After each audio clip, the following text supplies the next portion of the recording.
Hey folks, Michael Mann from Michael Mann Security Services. Last video in the Protector series, dry practice. The last several videos have gone over weapons manipulation, presentation, reloads, all the things that we've talked about to put together so you can dry practice at home. The majority of your practice with a firearm should be dry practice. People are going to disagree with me and say this. I've been doing this for 32 plus years. Colonel Cooper's modern techniques, shooting everything from handguns, rifles, submachine guns, shotguns, you name it. I am going to tell you from experience, unless you're going to a structured class with a teacher, difference between teacher and instructor, with a really good teacher who's going to spend 2 to 3 days with you and watch you, and you should be doing that at least once a year. Everything else really should be dry practice. It's okay to go to the range a couple times a year, fire 50 to 100 rounds, but have something laid out to practice, because you're really just blowing money, you're blowing time, and obviously the money is because of the ammo. So dry practice really should make up a large portion of what you're doing when you're practicing.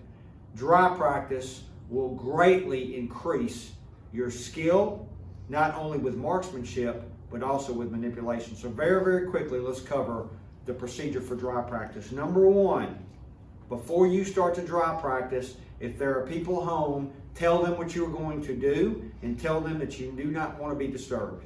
Number one. Number two, pick your location. I would have the same location every time if that's possible. If not, you're going to go through this procedure anyway. All right? So pick your location. Once you've picked that location, make sure there is no live ammo inside that location. No live ammo whatsoever.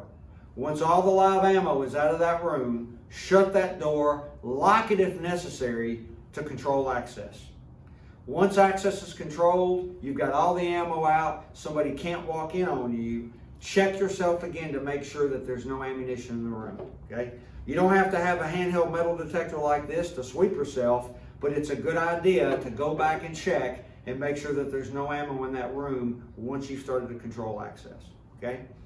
The next thing I'm going to do is I want a safe backstop. For this period of instruction or for this video, I'm in a room where a door's locked, there's no live ammo in this room, and these are concrete walls. And there's not anyone behind the iPhone that I'm actually talking to right now. Okay?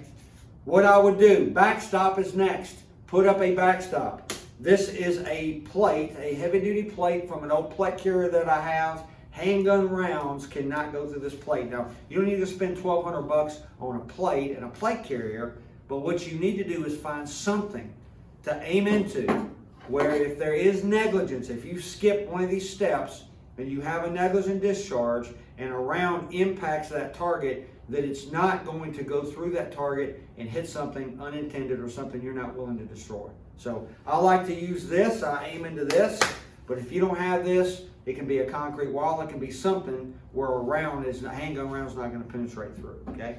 So once you've got your backstop, again, no live ammo. I like to do manipulation when I dry practice, so I use snap caps. You can get these on Amazon. They've got an orange tip and they've got like a silver casing or body.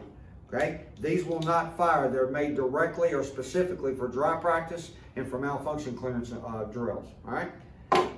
Once I make sure that I've just got snap caps. Another precaution that you can take is you can actually buy training barrels for your pistols, okay? We talk about a training barrel. This is a special training barrel that it plugs in to a USB, and it actually will measure your performance. You don't have to have anything that's high speed. There are a number of companies that make training barrels, but what it does is a training barrel is made out of plastic. You take your actual barrel out of your pistol, you insert the training barrel, and there's not any way that a live round can be fed into this. It won't work. It's not going to happen. When your pistol is in this condition, there's no way that a live round can be introduced, and you cannot have a negligent discharge with the pistol in this condition. Okay? From here, you're ready to dry practice. You need your support equipment. Get your magazines, so that includes your magazines, magazine pouch, or holster. Access is controlled, backstop is up, doors locked, no live ammo, training barrel inside the gun. Now you can spend your 10 to 15 minutes dry practicing, and I suggest 3 to 5 to 6 times a week with this, 10 to 15 minutes a day. All right, that's the procedure for dry practice. A lot of stuff up here. You don't have to have this. You don't have to have this, and you don't have to have a $90 training barrel. You just have to spend about 20 bucks to make sure that you've got everything you need. Something else I didn't cover, do not do this where other people can see it. Don't go outside and dry practice. Dry practice should be done in the privacy of your own home or your garage. Your neighbors, believe it or not, or people outside that can see you, may not believe the same thing that you do when it comes to guns and skills and practice. So you don't want to announce that. Do it from the privacy of your own home, locked in a room somewhere. All right, if you have any questions, contact us, Scott at Michael Mann Security Services. Visit us on Facebook, Instagram, get to our website at michaelmannsecurityservices.com. If you send Scott an email, he's going to send you a free dry practice guideline. Walks through all these steps, tells you exactly what to do with some drills. All right, and remember folks, it's about prevention, not response.